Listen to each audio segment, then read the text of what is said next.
he's really he's shameless in intellectual argument. He's absolutely without character, a moral foundation, or even intellectual substance.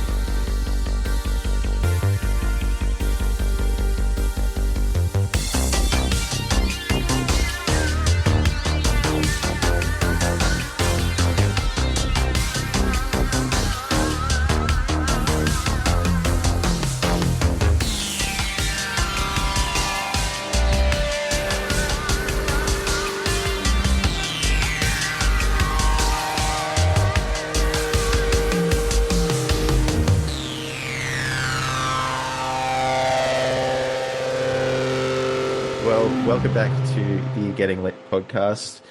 We are joined today by two former guests, two of our most handsome former guests, I must say. Jack Mason from the Perfume Nationalist and Ryan Simón from American Vulgaria magazine. Welcome, gentlemen. Thank you. Thank you for having. Thanks for having us. I guess I should take this opportunity to announce that we're engaged.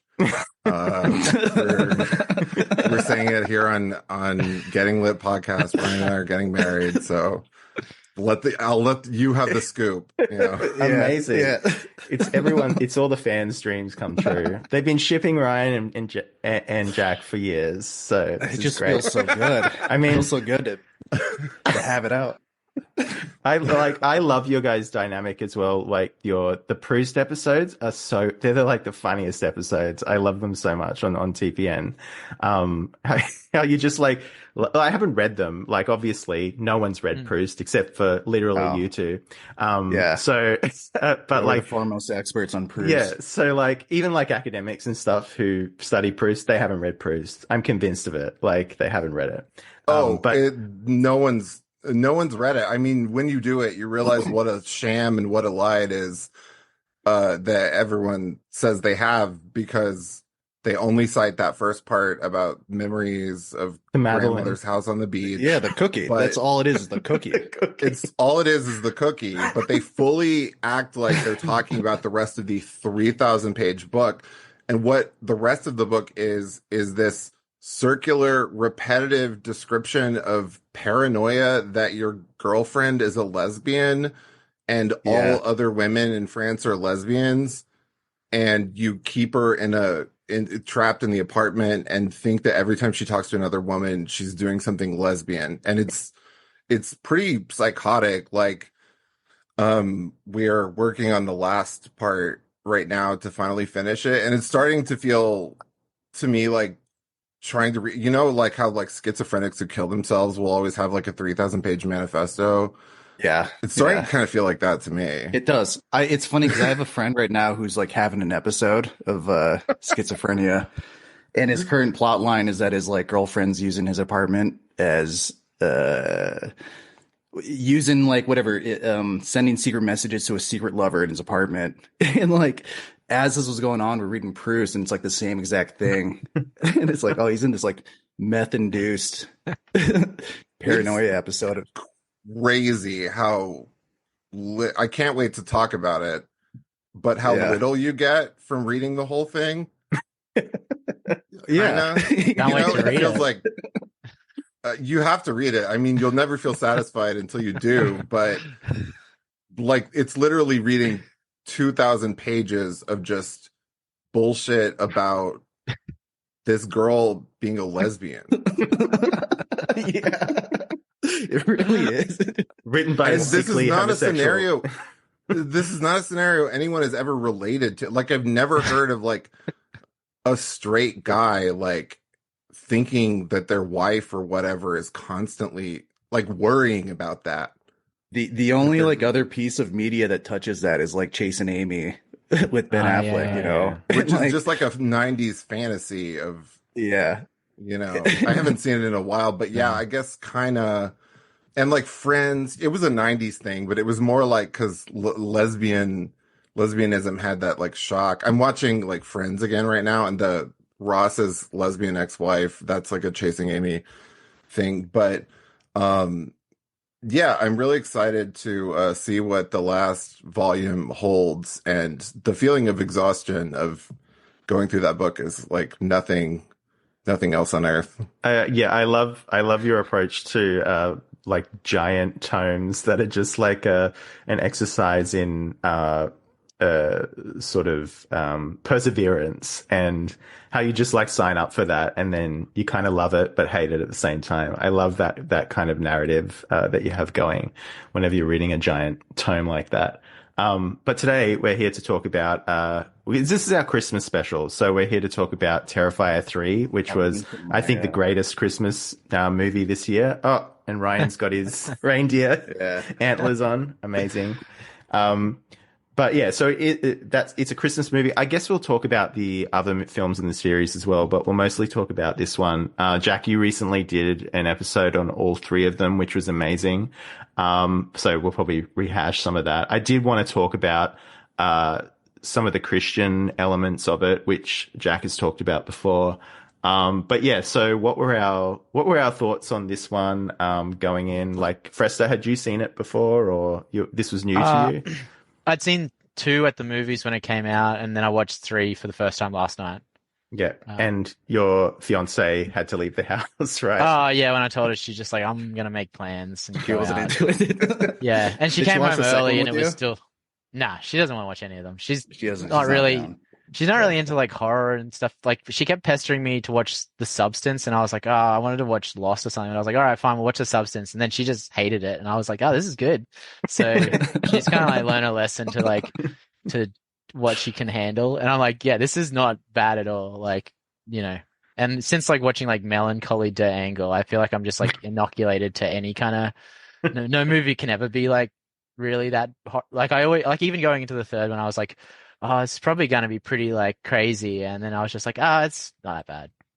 It's the specific kind of violence in them does get to me. Like, it's the like way that it's always like the clown like digging, like making something into a mash, basically. Like, it's not just the clocking on the head with a blunt object or like smashing someone. It's like he has to dig his fingers in and just like rub the skin off in some perverted little way. So like, I was glad. And the Foley sounds are disgusting, and I was just glad that going into this that I could still have dread about violence of some sort, and also the waiter like warned us and said that people had walked out, which is nice that people have walked out of that people can still be offended by screen violence. I saw the second. I was gonna say, when I saw the second one at the movies, like, I like caught an elevator afterwards to get to my car, and there was some like young chick like in the elevator. She couldn't remember what floor her car was on or whatever.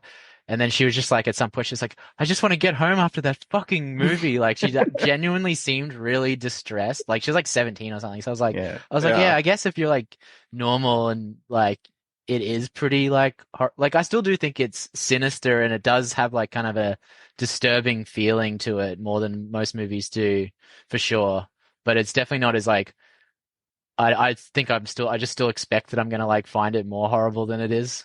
Well, part of the whole phenomenon and why it's so shocking is because like Terrifier 2 played in like mall theaters, and like that kind of thing, it's always existed for like people who like go to the specific screening at Alamo Drafthouse or whatever. But Terrifier 2 was just dropped in like multiplexes and mall theaters unrated. And it was there for like several months, and I can see lots of like regular people going into that, like, having their minds blown by that. If you're not specifically like neckbeard cinephile here, going to see the latest horror movie, comic book guy, yeah, in the second one in particular, that mashiness, like the worst like scene for me was with the when he sets the table with the mother and her, like he's taken a shotgun to her face. It's just like mashing mashed potatoes into her face. It's like that was so gross slap to me. Yeah, her face is disgusting. Yeah, with the oh my god. Yeah. Jack said earlier, I think off before we started recording, that like Damien Leone, the director, the first one is kind of like a special effects showcase, I guess, and he's admitted this. Like, and I think the second one he takes it a bit further, and it's really funny when I've been reading and watching interviews with him for this one. First of all, he's really hot. I think Jack agrees with me on that one. All I want is to not see any more fucking people dressed up as the clown on his Instagram. I don't want, like, he's so hot. He should capitalize on it to make money. I don't want to see your fans dressed up as the clown. Yeah, and he's got a really hot, like, Yankee accent. I don't know what it is, Staten Island or something. Like, he talks like not really like that, but a little bit, and which is very appealing. But yeah, but it's good because it kind of continues the story in the first one. He felt was like a little bit light, and he felt he didn't develop the female characters enough, which I thought was really cute. And so then he kind of, the main girl in the first one becomes sort of like the antagonist in this one, because she's like possessed by a demon, and like her performance is so amazing. Like she's so great in this, and the makeup too, how like foul she is.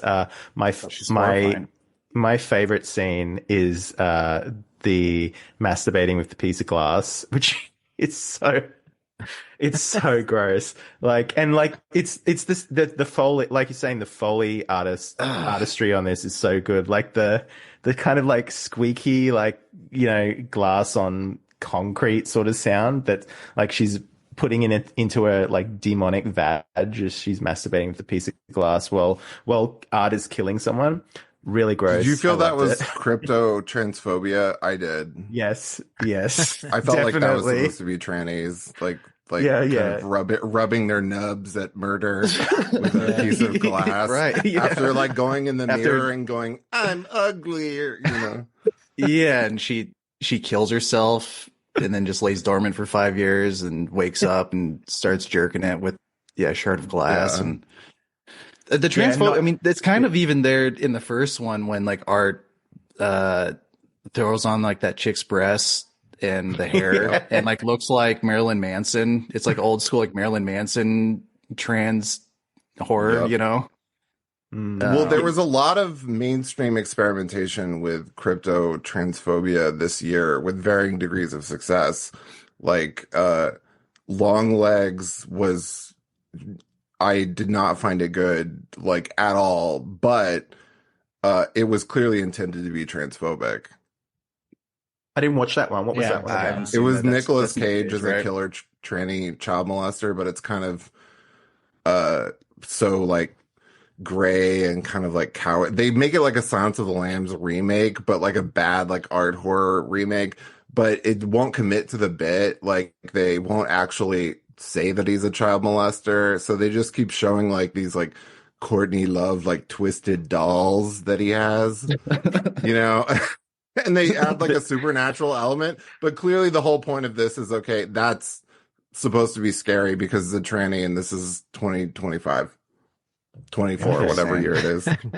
Is it like a plausible deniability thing, or is it just like it's they're like kind of feeling their way out of wokeness in these really tepid kind of ways. And since transphobia isn't like something like, it's something everyone feels, you know, everyone agrees. Everybody's like repelled by the trans ideology and the trans experiment after the last 15 years. So it's not like out there, you know, to choose that rather than, you know, depicting immigrants or something else.